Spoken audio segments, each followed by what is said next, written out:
I always felt like sneaker culture is like this kid's game. Everybody looks at us like little kids, and that's not the case. You know, sneaker industry is real. The 2% of the market, which are the sneakerheads, they dictate what Kanye West wears. They dictate what Virgil wears. It's not the other way around.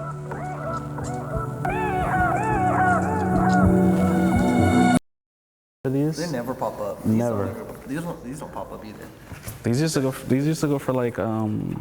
used to go mad crazy, yeah. But now no one really knows about them because it's just a new era. My name is Ray Polanco Jr. I'm a creative consultant, part-time designer. I'm not really focused on one creative medium. I'm really like a storyteller, you know, connecting people with things, with feelings. This is a pair from 1985.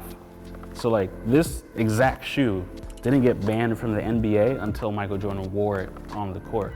So that's the idea behind the show, is like, it's not about the shoes, it's about you wearing them and creating a story. I think that sneakers humanize people. For me, it's the most palatable art form. So everyone expresses themselves through their sneakers, whether they know it or not. Whether you want to be comfortable, colorful, you want to be low-key, it's always going to start with the shoes. What do your shoes say about you? The shoes I'm wearing right now, I mean, like, they say everything about me. Like, this pair of sneakers is my life story growing up in New York City. I designed this shoe with Converse in 2019. I am Dominican, and I feel like there's so many cool things about our culture, and I wanted to find like a really cool way to explain that to people. We have the phrase de lo mío, we have baseball players, we have a mom throwing a chancleta, which is like extreme deep cut. I think anybody who's Dominican has had their mom throw a chancleta at them at some point. You know, everybody says New York City is great, but if you live, you know, in an impoverished neighborhood, you don't get that experience, you know? Like, all you know is like your neighborhood and your people, your friends, which is amazing, but we also don't get to experience like the great parts of New York City because you just don't have enough money to.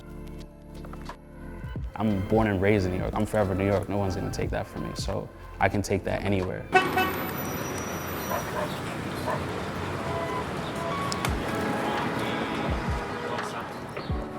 You would always hear stuff about LA, like people were skating, people were surfing, people were just like doing things that like people in New York just don't do. And it makes it much more interesting because, you know, there's such a variety of people and you see it in the sneakers. I always stay ready with it. Wow, these are fire. Yeah, man. I love when, you know, people in LA wear dirty Vans. To me, that's like so LA because the reality is like, you can be downtown LA and in 30 minutes you can be on the beach and like, you know, so like having versatile shoes that you can do whatever and it's gonna show.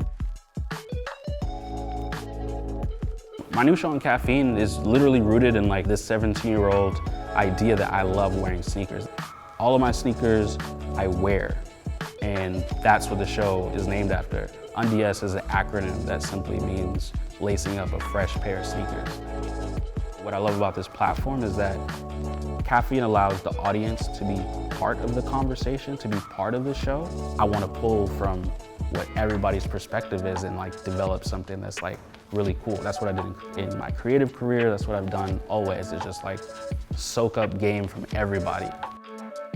We're gonna be giving away some of the hottest sneakers possible.